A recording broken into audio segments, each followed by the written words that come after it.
بسم اللہ الرحمن الرحیم۔ حضور صلی اللہ علیہ وآلہ وسلم نے فرمایا، مرنے کے بعد مردے کی قبر میں سب سے پہلی حرکت کیا ہوگی، اور مردے کی قبر میں صبح، دوپہر اور شام کیا کیا واقعات ہوں گے، سورج کیسے نکلے گا، جب دفنانے کے بعد چلے جائیں گے تو مردہ کیسا محسوس کرے گا اور کیسے اٹھے گا، اس بارے میں مکمل معلومات آپ کے سامنے پیش کرنے جا رہا ہوں۔ تمام دوست ویڈیو کو مکمل دیکھیے گا۔ محترم ناظرین، عذاب قبر سے مراد برزخ میں ہونے والا عذاب ہے۔ اسے عذاب قبر اس لیے کہا جاتا ہے، عام طور پر میت کو قبر میں ہی دفن کیا جاتا ہے۔ جسے اللہ تعالیٰ نے عذاب دینے کا ارادہ فرمایا ہے، اسے عذاب ضرور ہوگا، چاہے وہ قبر میں دفن ہو یا نہ ہو، خواہ اسے درندوں نے کھا لیا ہو یا اسے جلا کر اس کی خاک ہوا میں اڑا دی گئی ہو۔ حضرت ام سلمہ رضی اللہ تعالی عنہ اپنے شوہر ابو سلمہ رضی اللہ تعالی عنہ کی وفات کا واقعہ اس طرح بیان کرتی ہیں کہ وفات کے وقت میرے شوہر کی آنکھیں کھلی تھی جبکہ جسم حرکت میں تھا اور نہ ہی وہ بول سکتے تھے۔ کسی نے رسول اللہ صلی اللہ علیہ وآلہ وسلم کو میرے شوہر کی اس حالت کی خبر دی تو آپ صلی اللہ علیہ وآلہ وسلم گھر تشریف لائے۔ جب نبی اکرم صلی اللہ علیہ وآلہ وسلم میرے شوہر کے پاس آئے تو آپ نے دیکھا کہ میرے شوہر کی آنکھیں کھلی ہیں، تو آپ نے ہاتھ مبارک سے آنکھیں بند کرتے ہوئے فرمایا، جب موت کا فرشتہ انسان کی روح قبض کرتا ہے، مرنے والے کی آنکھوں کی روشنی بھی روح کے ساتھ چلی جاتی ہے۔ جب نبی اکرم صلی اللہ علیہ وآلہ وسلم کے منہ سے یہ الفاظ نکلے تو گھر والوں نے رونا شروع کر دیا کہ ابو سلمہ رضی اللہ تعالی عنہ اب اس دنیا میں نہیں رہے۔ آپ صلی اللہ علیہ وآلہ وسلم نے فرمایا کہ مرنے والے کو ہمیشہ اچھے الفاظ میں یاد کیا کرو، کیونکہ اس وقت فرشتے پاس ہوتے ہیں۔ ارد گرد بیٹھے ہوئے لوگ جو باتیں کرتے ہیں، فرشتے ان کی باتوں پر آمین کہتے ہیں۔ پھر نبی اکرم صلی اللہ علیہ وآلہ وسلم نے اللہ تعالیٰ سے دعا کی کہ اے اللہ، ابو سلمہ کو قبر کے عذاب سے محفوظ فرما اور اس کو اپنے خاص بندوں میں شامل کر لے، جن پر تیرا خاص کرم ہے، ان کی قبر پر اپنی رحمتیں فرمانا اور قبر کو نور سے مالا مال کر دینا۔ نبی اکرم صلی اللہ علیہ وآلہ وسلم کی اس دعا سے ثابت ہوتا ہے کہ جب مسلمان وصال کر جاتا ہے تو اللہ تعالیٰ مسلمان کی قبر میں نور اور رحمتیں عطا کرتا ہے، جبکہ غیر مسلم مرتا ہے تو اللہ تعالیٰ اس کی قبر کو تنگ اور عذاب سے بھر دیتا ہے۔ اس دنیا سے پردہ کرنے کے بعد انسان کے لیے سب سے خطرناک پہلی منزل قبر ہے۔ اگر انسان اپنی پہلی منزل یعنی قبر کے عذاب سے بچ جائے تو اس کے لیے باقی سب منزلیں پار کرنا کوئی مشکل نہیں رہ جاتی۔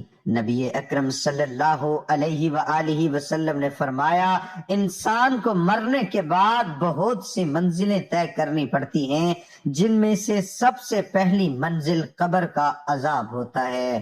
انسان قبر کی سختی سے بچ جائے تو دوسری منزلیں اس کے لیے آسان ہو جاتی ہیں۔ ایک دفعہ نبی کریم صلی اللہ علیہ وآلہ وسلم قبرستان سے جا رہے تھے تو رسول اکرم صلی اللہ علیہ وآلہ وسلم نے قبر کا عذاب بیان کرتے ہوئے فرمایا، مجھے اگر اس بات کا ڈر نہ ہوتا کہ تم میت کو قبر میں دفنانا چھوڑ دو گے تو میں اپنے رب کریم سے دعا فرماتا کہ وہ تم لوگوں کو بھی قبر کے عذاب سے آگاہ کر دیتا، بالکل اسی طرح جس طرح میں دیکھ رہا ہوں اور سن رہا ہوں۔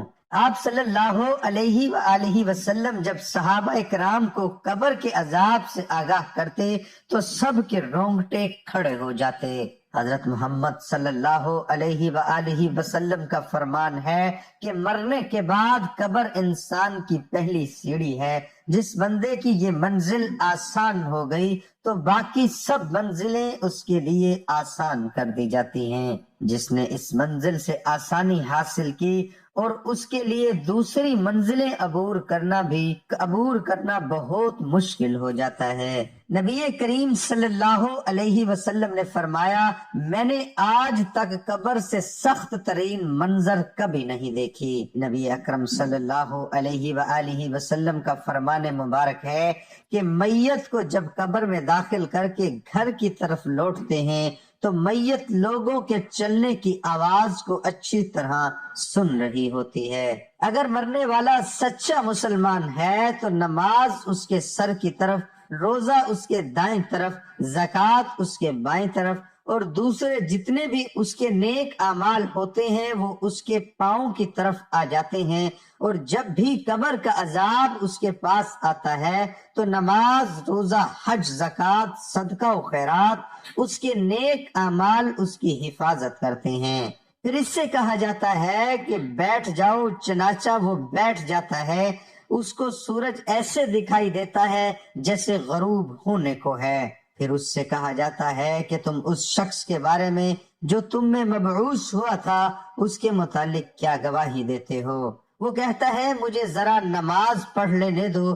اسے کہا جاتا ہے کہ تم ان قریب یہ کام کر لو گے، پہلے اس سوال کا جواب دو کہ تم اس شخص کے بارے میں جو تم میں مبعوث ہوا تھا کیا کہتے ہو اور کیا گواہی دیتے ہو؟ وہ گواہی دے گا کہ رسول اللہ صلی اللہ علیہ وآلہ وسلم اللہ تعالیٰ کے آخری نبی ہیں جو اللہ تعالیٰ کا دین لے کر تشریف لائے۔ پھر اس سے بولا جائے گا کہ اسی یقین کے ساتھ تم حیات رہے اور اسی پر تم کو دنیا سے اٹھا لیا گیا اور اسی کے ساتھ تم کو دوبارہ زندہ کیا جائے گا۔ ان سب باتوں کے بعد اس کے لیے جنت کا دروازہ کھولا جاتا ہے۔ وہ قبر میں ہی جنت کو دیکھ کر بہت خوش ہوتا ہے۔ پھر اس کو جہنم کا دروازہ کھول کر دکھایا جاتا ہے اور کہا جاتا ہے کہ اگر تیرے اعمال اچھے نہ ہوتے تو تم کو جہنم کے گہرے حصے میں ڈال دیا جانا تھا۔ نیک بندے کی قبر کو اللہ تعالیٰ کشادہ اور نور سے منور فرما دیتا ہے۔ روح کو اعلیٰ قسم کے عطر لگا دیا جاتا ہے۔ غیر مسلم کے بارے میں یہ فرمان ہے کہ جب قبر کا عذاب ان کے جسم پر آتا ہے تو ان کے ارد گرد کوئی بھی نیک اعمال نہیں ہوتے جو ان کی حفاظت کر سکیں۔ پھر اس کافر کو حکم دیا جاتا ہے کہ یہاں پر بیٹھ جاؤ۔ وہ ڈرتا ڈرتا بیٹھ جاتا ہے۔ اس کو آخری نبی صلی اللہ علیہ وآلہ وسلم کے بارے میں پوچھا جائے گا تو وہ کچھ نہیں بتا سکے گا کہ یہ کون ہے۔ پھر ان کو محمد صلی اللہ علیہ وآلہ وسلم کے بارے میں بتایا جائے گا تو وہ جواب دے گا کہ میرے علم میں نہیں ہے کہ محمد صلی اللہ علیہ وآلہ وسلم کون ہے۔ پھر ان کو فرمایا جائے گا کہ تو دنیا میں غیر مسلم تھا، غیر مسلم مرا اور غیر مسلم ہی دوبارہ زندہ ہوگا۔ پھر اس کو جنت کا دروازہ کھول کر دکھایا جاتا ہے اور کہا جاتا ہے کہ اگر تیرے اعمال نیک ہوتے تو تجھ کو ہمیشہ کے لیے جنت میں گھر مل جانا تھا۔ پھر اس کو وہاں سے جہنم میں لے جایا جائے گا اور کہا جائے گا کہ تو نے ہمیشہ ہی گناہوں کو پسند کیا، اس لیے تیرا ٹھکانہ یہ جہنم ہے۔ وہ جہنم کو دیکھ کر حیران ہوگا اور کہے گا کہ کاش میرا بھی نام اعمال نیک ہوتا اور مجھے جنت میں داخل کر دیا جاتا۔ پھر اللہ تعالیٰ کافر کی قبر کو چاروں اطراف سے آپس میں ملا دے گا کہ اس کی پسلیاں ریزہ ریزہ ہو جائیں گی۔ اللہ تعالیٰ کا فرمان ہے کہ جو بندہ میرے بتائے ہوئے کاموں پر عمل نہیں کرے گا تو میں اس کے لیے قبر کو تنگ کر دوں گا۔ حضرت ابن عمر رضی اللہ تعالی عنہ سے روایت ہے کہ رسول اللہ صلی اللہ علیہ وآلہ وسلم نے ارشاد فرمایا، جب انسان کا انتقال ہو جاتا ہے تو اس پر صبح و شام اس کا ٹھکانہ پیش کیا جاتا ہے۔ اگر وہ اہل جنت میں سے ہے تو جنت والوں کا مقام، اور اگر اہل جہنم میں سے ہے تو جہنم والوں کا مقام اس کو دکھایا جاتا ہے۔ پھر کہا جاتا ہے کہ یہ تیرا ٹھکانہ ہے یہاں تک کہ اللہ تجھ کو قیامت کے دن اٹھائے گا۔ اسی طرح حضرت عائشہ رضی اللہ تعالی عنہ سے روایت ہے کہ ایک یہودی عورت ان کے پاس آئی اور اس نے کہا عذاب قبر کا ذکر کرتے ہوئے حضرت عائشہ رضی اللہ تعالی عنہا کو دعا دی، اللہ تعالیٰ آپ کو عذاب قبر سے بچائے۔ حضرت عائشہ رضی اللہ تعالی عنہا نے رسول اللہ صلی اللہ علیہ وآلہ وسلم سے اس بابت سوال کیا، کیا واقعی عذاب قبر ہوتا ہے؟ تو رسول اللہ صلی اللہ علیہ وآلہ وسلم نے فرمایا، جی ہاں، عذاب قبر برحق ہے۔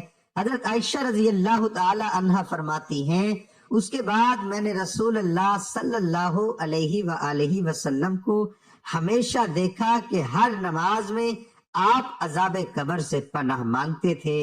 حضرت قتادہ رحمت اللہ علیہ فرماتے ہیں کہ عذاب قبر کے 3 حصے ہیں، 1/3 عذاب پیشاب سے نہ بچنے کے سبب، 1/3 غیب کے سبب اور 1/3 چغل خوری کے سبب ہوتا ہے۔ اللہ پاک ہمیں قبر کی سختیوں اور عذاب سے محفوظ رکھے اور اللہ تعالی ہمیں دوزخ کی آگ سے بچائے۔ تمام دوست نماز کا اہتمام لازمی کریں۔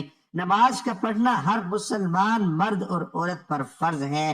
نماز شیطان کا منہ کالا کرتی ہے۔ نماز ہمیں بے حیائی اور برائی سے روکتی ہے۔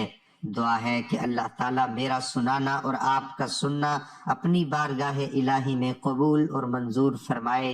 آمین ثم آمین۔